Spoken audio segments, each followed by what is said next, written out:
All right, I am here with some operations of polynomials and rewriting some expressions. So we do have this expression right here, x squared plus bx minus 2 times x plus 3, and that's in parentheses, and that is what our outcome is supposed to be. So we are looking to find out what the b value is, the constant for this problem. If the equations are true for all of the x values, then what is the value of b? So we have 4 options here, so I'm just going to kind of break it down for you guys and kind of show you how to work it.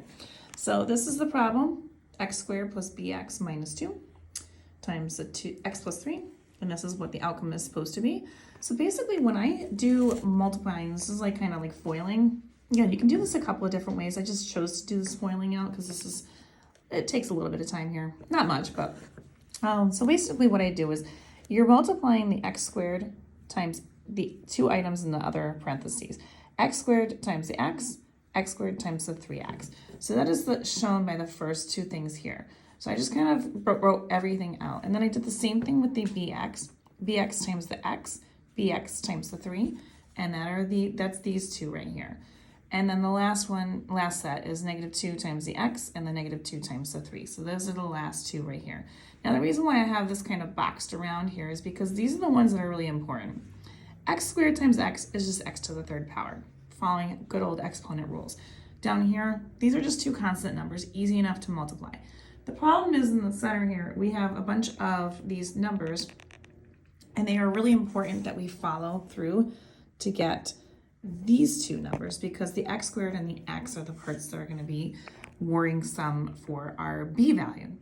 So these 2 are the squares, right? So we end up with x squared times 3, which is 3x squared. But then this is going to be bx times x, which is bx squared. So something needs to be here in order to make that obviously turn into 6. So you can see I did 3 plus some number is equal to 6, which obviously pretty easy to do, right? So if I subtract 3 from both sides, you get b is equal to 3.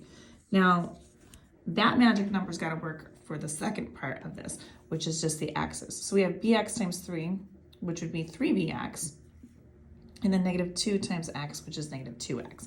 So now I have a 3b, and then I have the negative 2x, and then I have it equaling 7. That's what it tells me up here, is that it's got to be equal to 7. So now I'm just going to solve for b, make sure that it also gives me 3. Add 2 to both sides. 3b is equal to 9. Divide both sides by 3. And we do get b equaling 3. So the correct answer for this particular question would be B, 3. And if you want more questions like these, you can follow me on Instagram, TikTok, and YouTube at YouWantAlgebra. These are all going to be located in the SAT, ACT playlists. Follow for more.